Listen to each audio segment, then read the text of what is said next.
Hello? No? Not working? Pardon? Yeah, now working.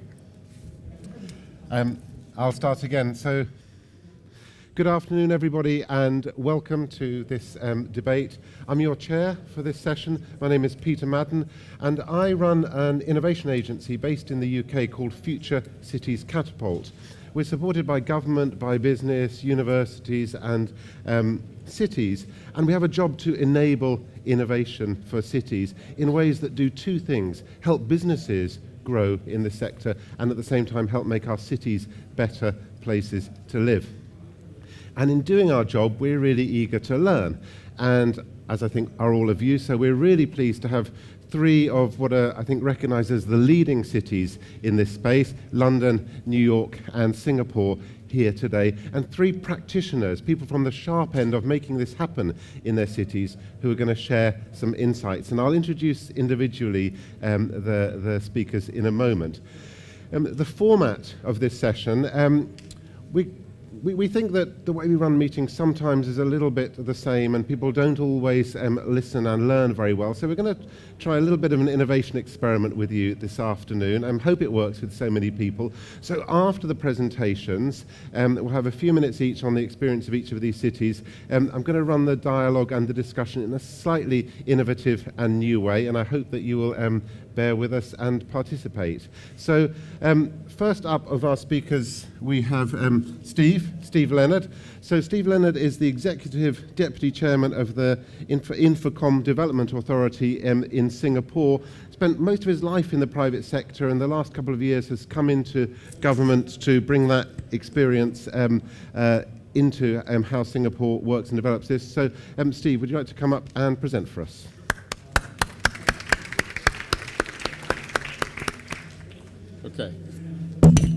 Okay, so thank you very much for the opportunity to share a little bit about what Singapore is working on and why we are working on it. And we are very much interested in partnering and teaming because our philosophy is nothing that we're working on is solvable by us. It needs to be worked on by many because these are important and difficult challenges. So we love working together with London and New York, and it's our honor to be here. We're working on something that we have labeled Smart Nation, and the reason we're saying that is there are many different smart cities, but we think that by bringing everything that Singapore is working on together across the whole of the nation, we can do something very important and very difficult, and therefore we hope an important contribution to the world narrative. Let me touch briefly on some of the things we're focusing on, because we believe that all of this is a function of an ecosystem. So we're working closely with startups, we're working closely with investment capital. We've got some great universities that are producing engineers and scientists, but we're also trying to be better at arts and creativity. We've got a number of big corporations, 7,000 plus, consider Singapore to be their Asia-Pacific hub, and we've got a lot of different activities going on across government. So if we bring that together, and that's our challenge, that's our goal, but if we bring that together, then we have the opportunity to tackle some very difficult problems. Now, it's important to start with ecosystem because these things are going to be bigger than any part of this group can do, and so we have to work in a very coordinated way. Here's where we are starting. We believe that connectivity underpins many of the different initiatives that we're pursuing. Now, we have 1 gigabit fiber to 100% of the island, so we feel good about where we are now with our fiber connectivity, but we're working to improve wireless connectivity and cellular connectivity in different locations because we want a very unified, capable infrastructure. We're working on what's called a heterogeneous network so that you can switch between different types of connectivity as the use case dictates. That's okay to do in a lab. We're trying to do that in a scalable way across the whole nation.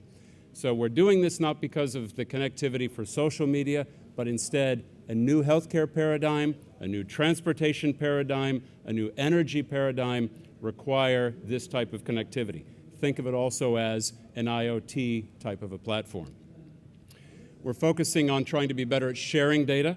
That's, I know, the goal of different leaders around the world in different countries. So what we're trying to focus on is now how can healthcare and transportation and different parts of government be better at sharing with each other first? How can we be better at sharing openly with citizens? So we're always trying to think of share first. We know that we have more to do because there's always the debate about what's important to keep confidential, what's important to share, but the debate is very much an active one in Singapore, and we're trying to think about how to share first. When we think about this, inclusivity is vital to us.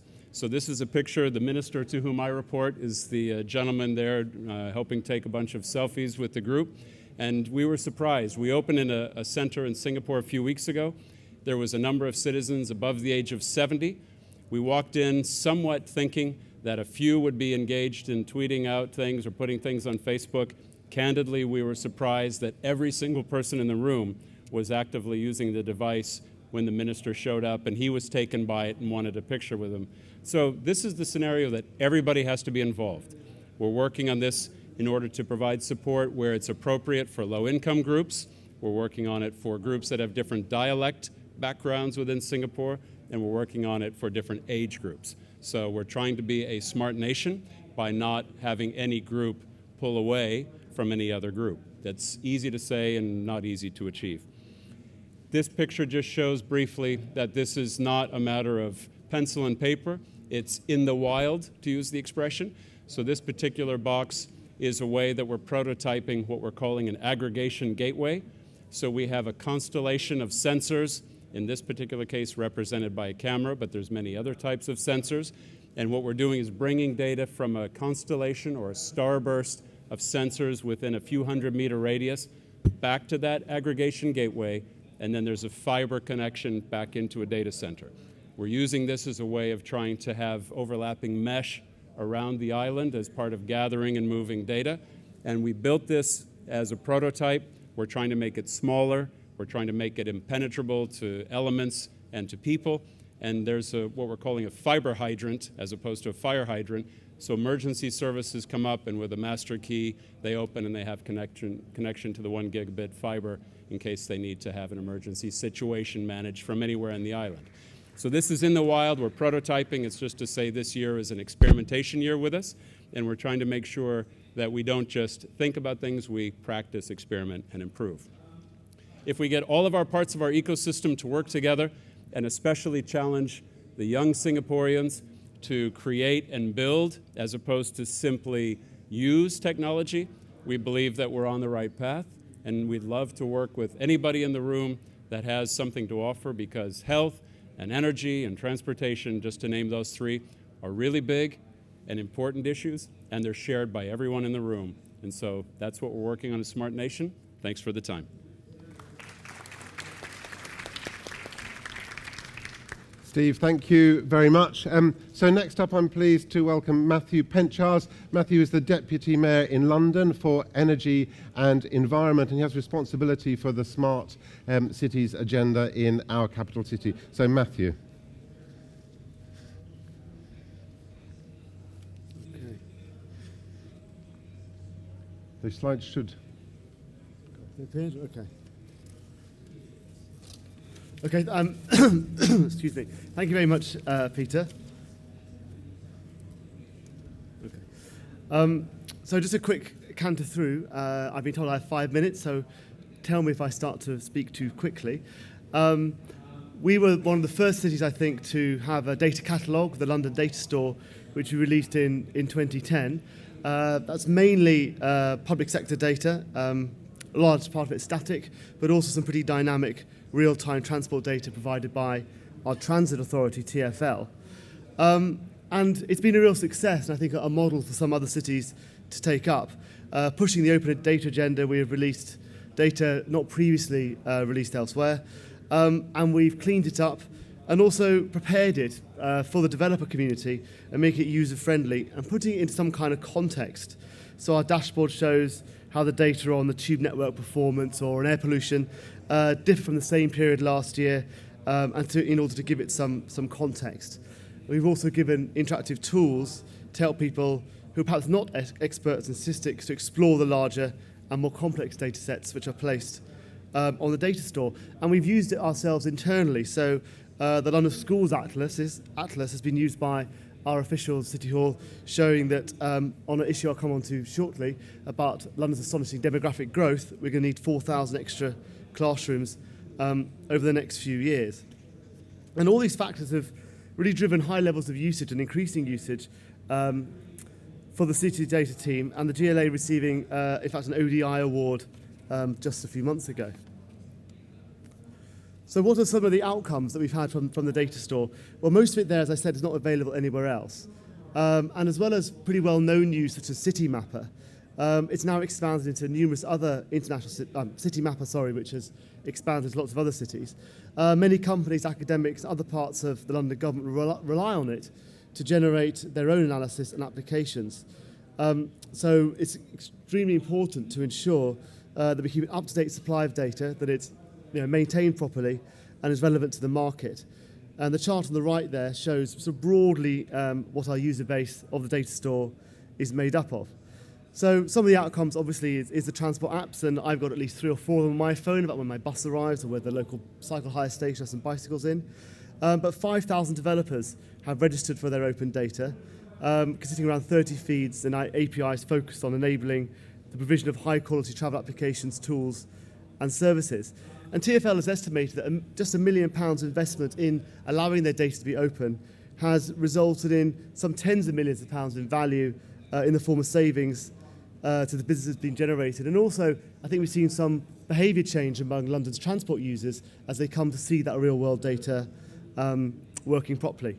And also outcome, I suppose, very important, is how it's really nurtured a developer community and a community around the data store. It's through building trust in those potential data suppliers that we're able to make progress in releasing more city data, which we ourselves don't hold, but we're asking our colleagues to, from a wider variety of sources. So, for example, UK Power Networks, which is the district network operator in London, has released a huge amount of their data points, some 150 million rows, I'm sure it's extremely useful to lots of people, of household data consumption.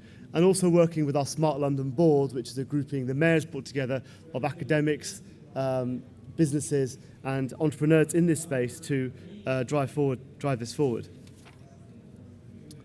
So now thinking further forward, how can we expand the data store? How can we seek to get more value from it? Central to this work is writing a broad strategy, and we're currently writing a city data strategy with some help from the Smart London board, striking the right balance between the cultural and organisational change that will allow us to ensure a stronger supply of quality data relevant to the opportunities and challenges of London. And what is a real issue for London is we've got our data out and we're working with our partners hopefully to get theirs out. So underneath the GLA and Transport for London, there are 33 London boroughs, as we call them, or planning authorities, elected councils, which obviously all hold their data often in different formats. And clearly Londoners often don't know where those borough boundaries are. I do, but most people don't. And it's quite important that we try and get the data from all those boroughs as well to bring the savings and efficiencies that they all see, but also the better outcomes for cities and residents. And there's also obviously concerns about privacy and trust. Back in the UK a few weeks ago, TalkTalk, big mobile phone telephone operator, lost a lot of data to, it appears, extremely young hackers. Which obviously raised some alarm when it comes to individual citizens and residents about the security of that data. So clearly it's very important that us, City Authority, and also our national governments pay that some credence, otherwise we'll have increasing, I'm sure, citizen objections, understandably. Finally, very quickly, I mentioned our population growth in London. So London's growing fastest ever in its history. It's about 100,000 people or so a year, in fact 120,000 people last year. So we're now at 8.6 million officially, almost certainly somewhere north of 9 million, and it's projected to be probably around 11.3 million by 2050. So that presents quite a challenge in a world of quite strict planning regulations and the rest of it. So the Mayor has put forward a London infrastructure plan to see what we have to build, how much that might cost, and also how we might finance that. And clearly a key part of that is how digital technology particularly can raise the efficiency of the current infrastructure, but also ensuring that anything new that goes in is future-proofed properly. And one of the most exciting outcomes that's come out of that is the London infrastructure map. Now this isn't yet public, But what we are doing is hoping to understand better the phasing of our projects and coordinate them better. So previously our utility companies, the power, the gas, electricity, telecommunications, didn't talk to each other perhaps as well as they could, or perhaps at all. So certainly in London it's pretty frequent, or in the UK, that the same patch of road historically has been dug up relentlessly over a 6-month period, as every single utility has gone in there to fix a pipe, put in a new pipe, upgrade the water system or whatever.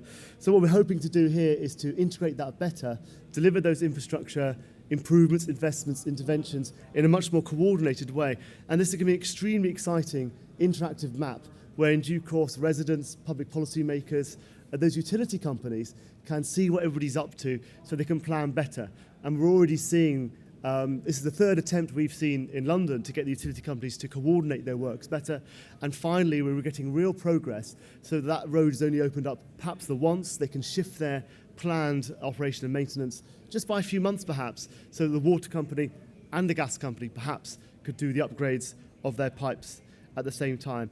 But clearly an important part of that is ensuring, again, the cleaning up of that data so we all know where it is properly, but also the security and privacy. Some of these assets are of strategic nature and it clearly have a important security profile. So clearly there's going to have to be proper balance there between what is purely public, as much as we think is possible, but clearly there's going to be different levels of that, and those with specific technical interest in delivering infrastructure may have access to the more detailed knowledge, but clearly you've got to be careful with that. Thank you very much.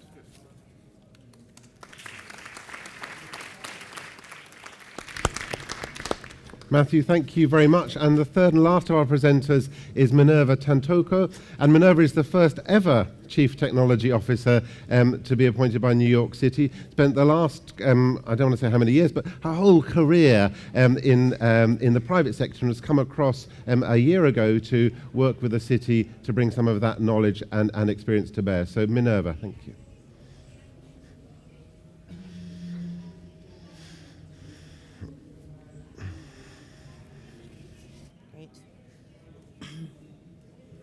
Hi, everybody. So I focused my remarks really on the topic of how to foster innovation, as a government in the age of IoT. So how do you innovate and encourage innovation within government? So traditionally, governments around the world have not done a great job of keeping up with technology, and certainly my impression of government from the private sector was that innovation and government didn't quite go together as words very readily rolling off the tongue. But in New York City, we're changing that. And partnerships with our tech ecosystems are critical to that approach. In fact, we think that government works best when we collaborate directly with the communities and the private sector to solve tough problems. So because we realize that innovation by definition doesn't happen in a bubble.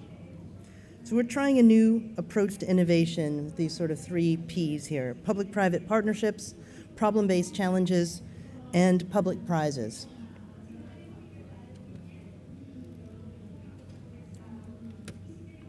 So one of the biggest issues facing New York today is that 22% of households don't have internet access at home. That is over 600,000 people. And if you go below the poverty line, that jumps to 36%. So, the digital divide is a very real and critical problem for New York City and for New York City government, especially as we continue to digitize more and more government services. We don't want to further deepen that divide.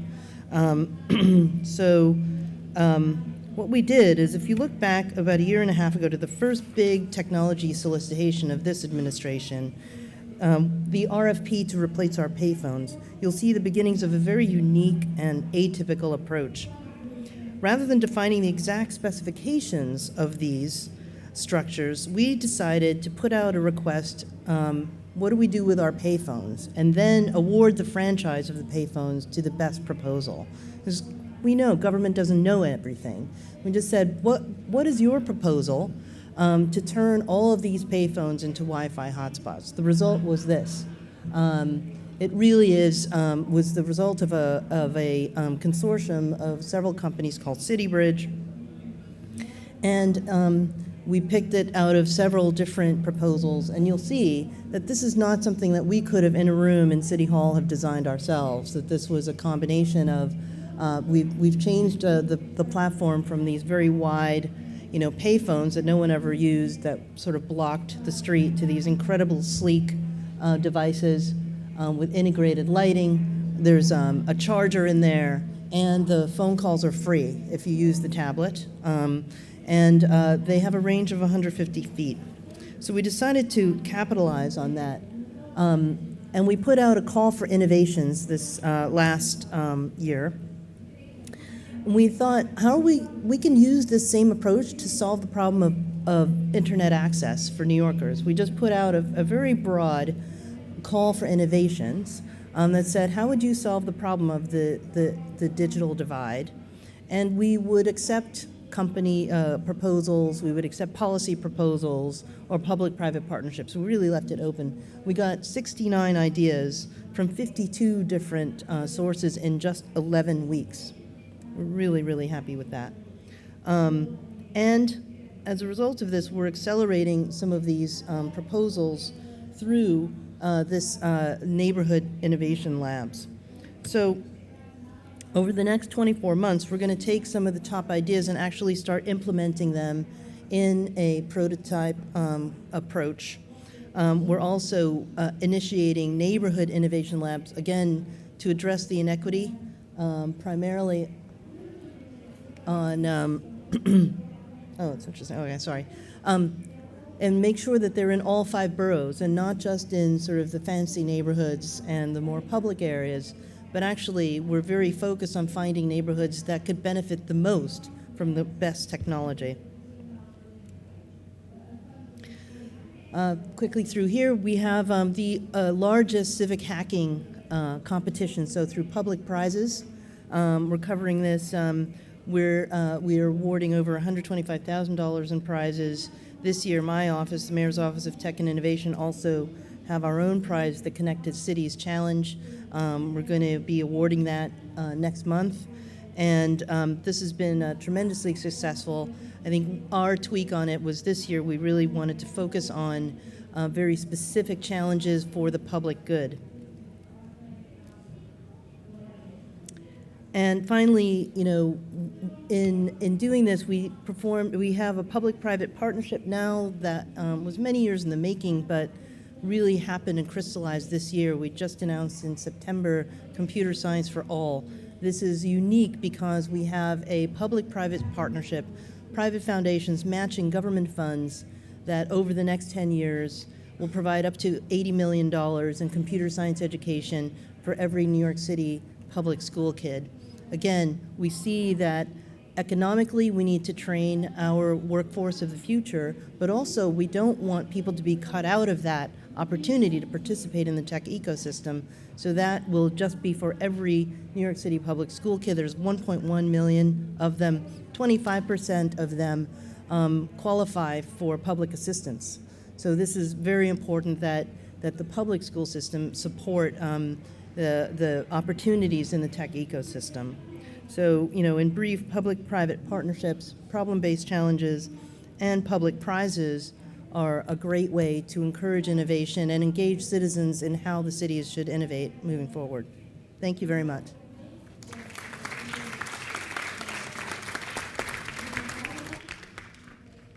Minerva, thank you very much. So 3 great presentations from 3 pioneering cities and pioneering individuals within those cities. So now I'm going to ask you to be a little bit pioneering as well in the way that we handle this next section of the debate.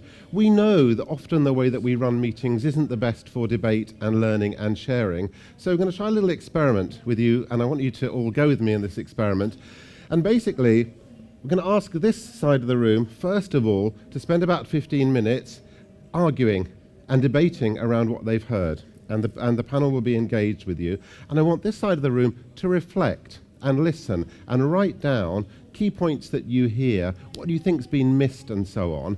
And then I'm going to stop this side, and I'm going to turn to you, and I'm going to ask to you, what did you hear? What were the key points? What was missed? How did the debate move amongst these people? And you'll have the opportunity to share what you've said. And then I'm going to come back to the panel and ask them to reflect on your experiences. So it's an opportunity for you not to be promoting your organisation or making a speech, but being engaged in what we hope is a debate on the frontiers of this issue. So symbolically, Matthew, why don't you go and sit yourself amongst, and you also, Steve, on this side. Minerva, why don't you go to that side? And can we have two colleagues to come and take some microphones? The opposite. Pardon? We said the opposite. You said the opposite. Okay. No. Okay, so I've just been told. Sorry, I thought you were the debaters and you were the listeners. Okay, so I'm going completely against your preferences, so forget that. Right, so Steve and Matthew over here, you're the debaters, okay, and you're the reflectors and listeners. Good. So can we have my colleagues with some microphones? Teresa, could you take a microphone here? In this sort of a structure? Yeah, I'll go amongst people. Yes.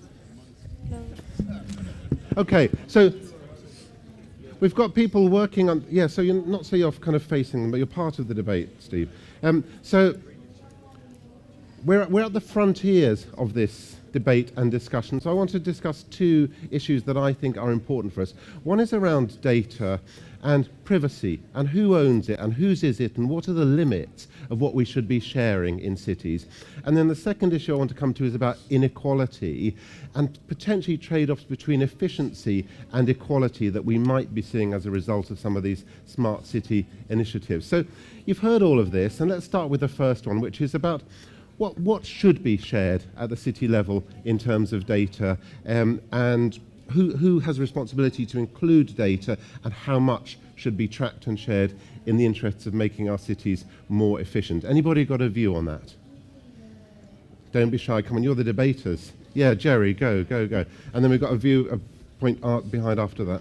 Well, I think one thing that we could be thinking about is we all think of video data as being very invasive of privacy. We know exactly who people are. Why not begin to collect data that is more dithered, may have body movements, may have intelligence in it, but doesn't necessarily reveal personality. So let's move the technology to a new level where just because you have data on behavior doesn't mean you have data about individuals that can be tracked back to the individual. Okay, excellent. So another point here. My name is Mohammed. I'm from Dubai. Sorry, I have a cold. In my opinion, the data, by the time it will be eroded and it will be gone from the concept of discussion and concept of argument. The reason for that is now we are looking at the cities, still they are smart cities, but as a silos. But the more we go into time, the more people needs to be integrated with the system, it will become like a body and mind. And if the mind has no control on the arm or doesn't know anything on the leg, basically the whole body is inefficient body. So I think, in my opinion, by the time the concept of privacy is going, it is going right now, but it will be really eroded and nobody will even think about it or talk about it in the coming future. Okay, but then that relies on a very benign view of the interplay between state and citizen and both benefiting, and that might not always be the case in every part of the world. A view back here. Yeah, my name's James. I'm from Liverpool, and I'm a councillor in Liverpool, so I'm a politician, so I'm used to not being trusted, sadly. I wonder whether some of it is both cultural and also just a demographic issue. I finally realised that I'm not a young person anymore. And kind of people my age are probably just on that cusp of accepting that technology and data is changing and how we interact with the state, etc., and with companies. Whereas when I speak to a lot of young people, that distinction just isn't there anymore, and a lot of them don't care. So when I explain to a lot of, I say, people my age and older about things like with Facebook, you're the product and not the customer, that kind of issue, to a lot of young people, they don't really care about that. They're interested in what they're getting out of it, and they fully accept that there is a trade-off, but they're quite happy with that. Yeah. So it could be a generational issue. So somebody from a city here, tell me, do you think it's fair that you as a city put all your public data in these data stores, and the private sector comes and innovates off this and doesn't, always want to contribute its own data to that process? Anybody from a city have a reflection on that and how you handle that issue? Go on. I will again. Yeah, because to a certain degree, it's not our data. We kind of collect it on behalf of the city, the citizens themselves. It's just about having that conversation with citizens about what they're happy with and what we do with that, and bringing them along with us rather than imposing what we do onto them. Okay. Point down here. Sorry, I'm going to come to a new person first, and I'll come back to you. Okay, thank you, Michael from Sweden. I think cities open up their data, that's fine. But if we want to access the data that is valuable for our lives, that data is now almost in possession of companies rather than cities. So there would be a big issue about how we could have companies opening up their data for transformation of cities. Okay. And in Europe, I was speaking to someone from DG Transport a couple of weeks ago, actively considering legally forcing companies to share their transport data as part of operating in Europe. Okay, I had Jerry waiting to come back in again, and I'd like to get some other contributions. So I think you should think of a city as a ecosystem in which there's governmental services and there's private company services. Let's take transportation. You've got taxis, which are more cities. You got Uber and Lyft and others like that that really aren't. They create an ecosystem of transportation. So I think you've got to say all that data has got to be available. Otherwise, you don't understand what's happening in the city. So I would say they've got to be at the table. Okay, good. So I want to move to a new issue now, which is a very real issue at the moment, which is about the limits to privacy and the security of the city and the citizen. So a couple of months ago, I was in a room like this, and in the kind of wake of Snowden and WikiLeaks and everybody, the whole room was saying, we don't want invasions of our privacy, this is wrong, and opposing really a lot of the sharing of personal data. Okay, I understand that. And about 2 weeks later, I met somebody from the security services, and he said, well, in the wake of putting all that information out there, the terrorists know exactly how we're working, and they will be using all of these mechanisms and technologies themselves. So how do the security services stay one step ahead? So this is a very real challenge for us at the moment. And what do we think the limits should be of, we know that surveillance and tracking and algorithms and profiling help to combat terror, we know that, and yet also we don't want our individual liberties impinged. Anybody got a view about where the rights and wrongs are, and where on the slide we ought to be in that debate? Let's go here. I think, in my opinion, it shouldn't go all the way to the bedroom. Apart from the bedroom, I think everything is open, because when you walk in the street, it is a public information. When you go to a grocery, it's a public information, because you are not only viewed by one person, but you are viewed by everybody. Now, that is a physical representation of a person. The only thing is happening here is translating a physical representation of a person in a city walking the street to a digital format. And I think I always agree with the gentleman here, the politician here. The younger generations are no longer thinking of privacy, and they know that their data is given out, and in return they are taking something out now. Look at the snapshot, for example. So here we're hearing an argument for complete openness, and there shouldn't be any boundaries. Matthew, I'm going to put you on the spot. You're a London politician. You must have debated some of these issues. Where does London stand, or or you personally in this balance? Well, the first thing, I'm not a politician. Okay. I serve directly a politician, but Okay. I would say that the first thing is the mayor actually said after the horrific attacks in Paris on Friday that actually Edward Snowden's leaking of information has actually informed the terrorists very much on how they were being surveillanced. I think I was invented a verb there, which strikes me as not being particularly helpful of Edward Snowden to have done that. Certainly our view is there's political discussion in the UK about what some people call the Snoopers Charter, you can see which side they're on, about allowing security services more access to data, saved data by internet search people and things like that. I think that it's quite clear that the security services do need what they need to reduce the likelihood of attacks, repeated attacks like what happened on Friday. But we do need to be careful about how low down that goes in the government system. So security services looking after terrorists who want to blow us up or machine gun you in a concert, I think most people would accept that to be fine. But however, certainly in the UK, some councils have arguably abused some of the powers in existing legislation when it comes to, for example, snooping, I'll use the word snooping now, on their residents over school applications, using stuff that was designed for security and not being killed to checking whether somebody was lying about their school application. Now, people shouldn't lie about their school application, clearly, but equally, councils shouldn't be trawling data that is supposed to be used for security services to check on their residents lying. I think that's where I would put it. So Matthew arguing about proportion and the importance of the issue. So have you back here? I think, I would like to highlight the fact that data is important, but the fact of how we hide the data is really much more important. Because I'll tell you an instance where I was actually able to access the entire database of who goes in the city. It wasn't really well protected, which kind of highlights the importance of a public and private partnership and the innovation in actually hiding the data that's collected to improve the infrastructure. Excellent point. So last point on privacy, and I want to move on to inequality. Sure. Surabhi, and I work for SAP, coming from California. Mm-hmm. I wanted to bring the point of that we are talking about the privacy is also, what about medical privacy? So once we start this slippery slope of we can share everything, tomorrow they would want to share your medical data.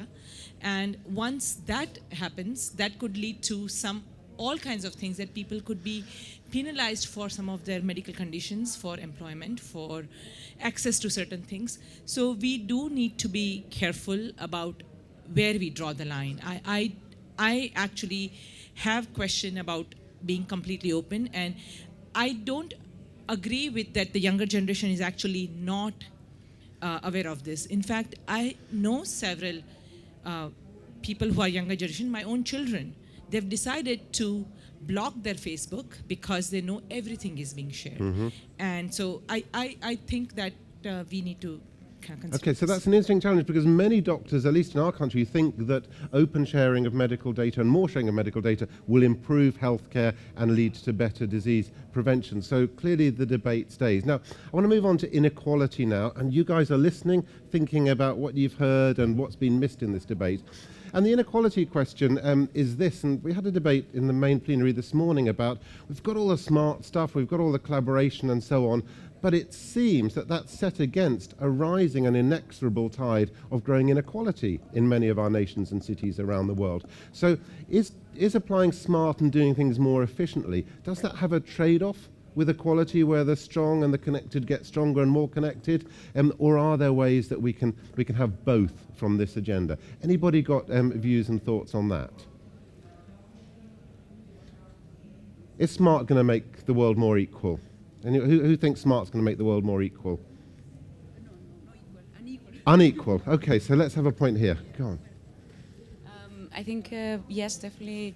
I think about the global south cities, for instance. All the people that are disconnected, all the people that have no access to data are certainly becoming citizens that have no voice, are misrepresented, because we have platforms. People can communicate through the platform, say, we need this in our neighborhood, and that gets implemented. But what happens with people that cannot get access to that platform and express the views? So definitely there is an inequality there. Okay, so there's an inequality of access to the digital platforms and then therefore the issues and the voices that are heard. Anybody else on this issue? Anybody got a counter experience of how digital is helping in terms of equality? Yeah, just as a quick example, some of the neighboring countries to Singapore, so underbanked and unbanked is a big deal in some markets like Indonesia and elsewhere. So trying to bring banking facilities for those that don't have a bank is a great way of leveraging so that there is less corruption, there is less opportunity for people on the money trading side to take advantage of those that are less well educated. So without a smartphone, but with just a normal cell phone, there's capabilities for financial industry. That's a lot of innovation that's occurring right now, and it's helping less well-positioned people be less taken advantage of. So I, for one, am a big believer that more connectivity levels as opposed to creates further gap. Okay, so I mean, we heard on the New York presentation that's an integral part of how New York's trying to do smart. You said everybody included. Do you find that the offers you're getting from the private sector reinforce that, or want to take you in a different direction? Do they have the right products for you in Singapore or indeed London?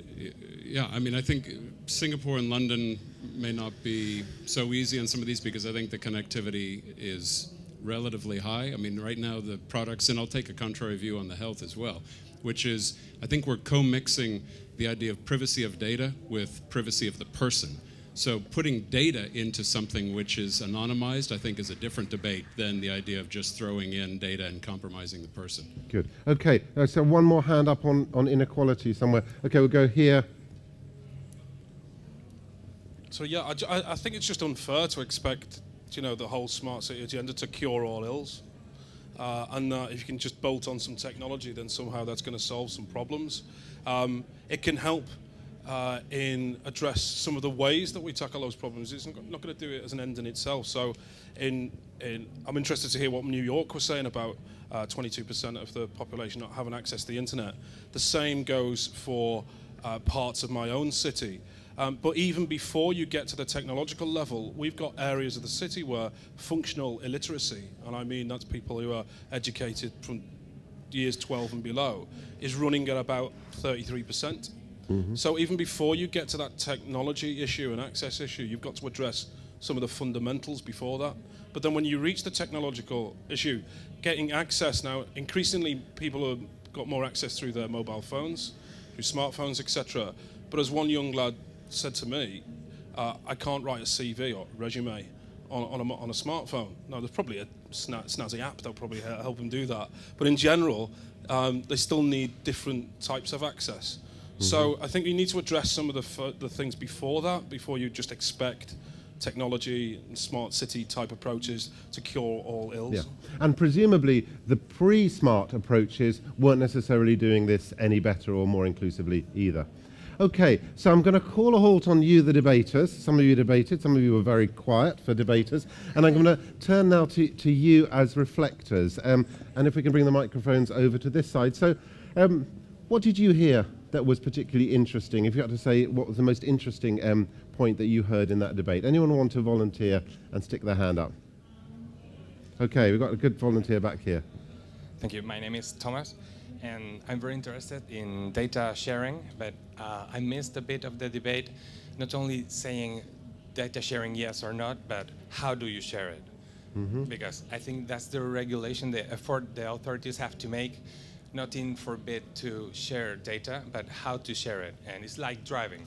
You know how to drive in a highway or in a city, but no one debates if you have to drive or not. We all have to drive. We need data. But we need a global, because data are global, a global regulation to know which data and how to share. So we need protocol, standards, regulations. Other people who heard something, here we are, Minerva. So I thought it was very interesting to hear more, and rightfully so, concern about individual data and the privacy of individual data versus the aggregate data that you find in the open data portals or in the other cities. And that is a problem that every city has to grapple with every day. Even our 311 data, we don't want it to be that you can trace and figure out who filed a noise complaint on that night, because you could kind of figure out who was complaining about your party. At the same time, we want to be able to see where are the noise complaints and when are there the most noise complaints and things like that. So it's always a balance, and I think I heard rightly that was, to think of them as two separate things, the individual privacy versus public data. Okay, very good distinction. Another point here. Yeah, Didier Grimaldi from Spain. I think the debate was interesting, but I'm missing maybe from general topic to special topic. I mean, I think I don't care that we share information, share data for traffic, or for we share my information to improve the traffic or to improve the air quality. I don't care about that. I think I would be more concerned if you share my information for commercial purpose. So I think it's or for, as one of the participants say, for medical reason. So maybe to come from general topics to special topic. And I think one comment I think it was very interesting also is about sharing information about not individual, but not person, but individual. Yeah. So anonymize, skip the name of the person. Okay, that was, I think, a strong and important distinction from everybody. Right, final reflections, quick ones. Come on, you've written stuff down on your post-its. Yeah, go on, let's have something at the front. Go on. I don't really know how to articulate this very concisely, but I think you'll get my point. One of my concerns about data collection is the potential dysfunctionality of the uses. I'm not at all convinced that the state is benign, and I'm thinking about communities near where I live in Tennessee and Mississippi, where the major funding for police departments comes from them stopping people who are very often from low-income communities and fining them for petty crimes, and then fining them for not being able to pay their fines, and fining them for failing to show up in court. And it seems to me that a use of pervasive data, a risk is the perpetuation of this. And there needs to be a separation between funding mechanisms for certain bodies within the city versus the access and use to data versus the motivation to bring improvement and change rather than how to bring more money in. Okay, but couldn't shining the spotlight of data on that kind of issue actually help to bring it into the open and do comparative stuff with how police forces are behaving? Yeah, potentially. I think it's a question of trust, application, and we're back to this idea of dysfunctionality. What are you measuring and with what purpose, and where do responsibilities lie? It's the old story about making big nails or many small nails. Okay. Any final reflections? I'm going to take these two reflections. Okay, 3 reflections. Let's try and make them a sentence each. 1, 2, 3, and then we're going to ask the panel to respond again. Hi, Hugo from Portugal. I work for ZTE. I think that many interesting things have been said, and they all put together, we come to a sort of a lack of glue to glue them all in together. We have realized that it cannot be just based on public spending, so there is a need for public-private partnerships. The debate around which data will be anonymized or not is on, clearly. The quick question here is, if you want to bring privates on board, how can we monetize that data? And what can we expose for monetization or not? And how can we bring that in together as a glue to really move into smartness and break the silos? Because if we just speak on the topics in a separate way, then we'll not be able to bring in the business model that will really bring all the benefits that we expect. And I think that is, we have touched all the points, but we have not yet been able to brought them together to really catch all the benefits, the potential benefits. Very good. And then here, I think. Hi, Paul Murphy, Coventry University. There have been great strides with smart cities in the developing countries, but just overlay that 30% of the world's population live in slums. So what would an Internet of Things or Wi-Fi access do for those people? Okay. And final point here. Do you want to come back up, you two? Just responding to citizens with no voice. So I suppose, do citizens with no voice feel like they want to share their voice? Perhaps cities should have more emotional intelligence rather than waiting for citizens to complain, to have empathy, to understand them better. Okay, a great point on which to finish. So I've got the 3 panelists back up again. Seat yourself anywhere you like. And I'm just going to ask you each for a final reflection. What I'm going to ask you is, having heard each other and the amazing work you're doing, having heard that debate, what do you take away and where next for your city on this issue? How do you feel like you ought to be responding to some of these issues of inequality and privacy and who benefits from smart? So I might go in a different order this time. So we've got a microphone. And we're going to pass it down the line, and we're going to start with Singapore. Okay, so I think the simple thing is, as long as we're speaking about it, talking about it, that's really the key. Because no matter what idea we come up with, there's always a counter.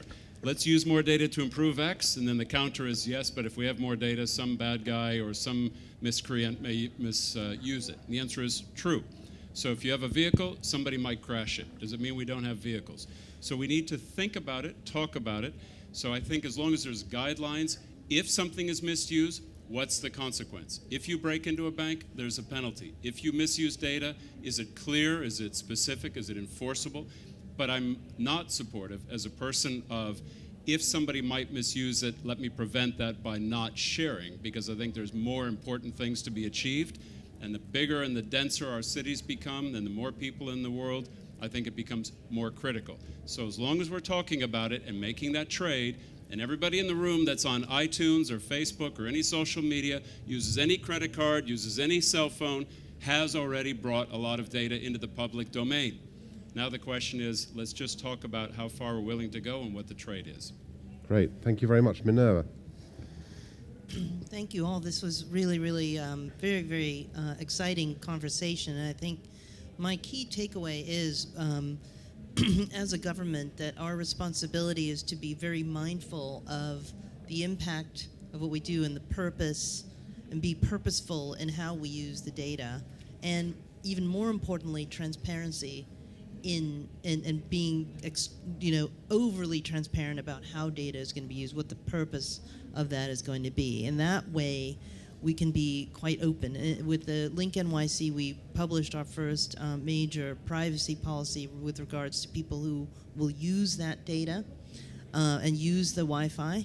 And we put very stringent rules that the people who use it, their data cannot be resold, for example. We put that in the agreement with the company that won the proposal, and that only if the individual allows that to happen, they want to receive offers or something, then they'll be allowed individually. So I think from our case, our default will be sort of privacy first and then opt-in later.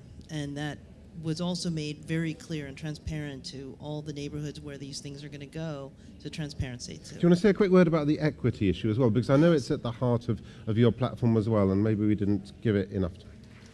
Yeah, so New York City's smart city strategy is a smart and equitable city. We think that you cannot have a smart city for only some of its citizens. So it is at the core of everything we do. That's why the Computer Science for All, we're looking at providing access to more and more New Yorkers.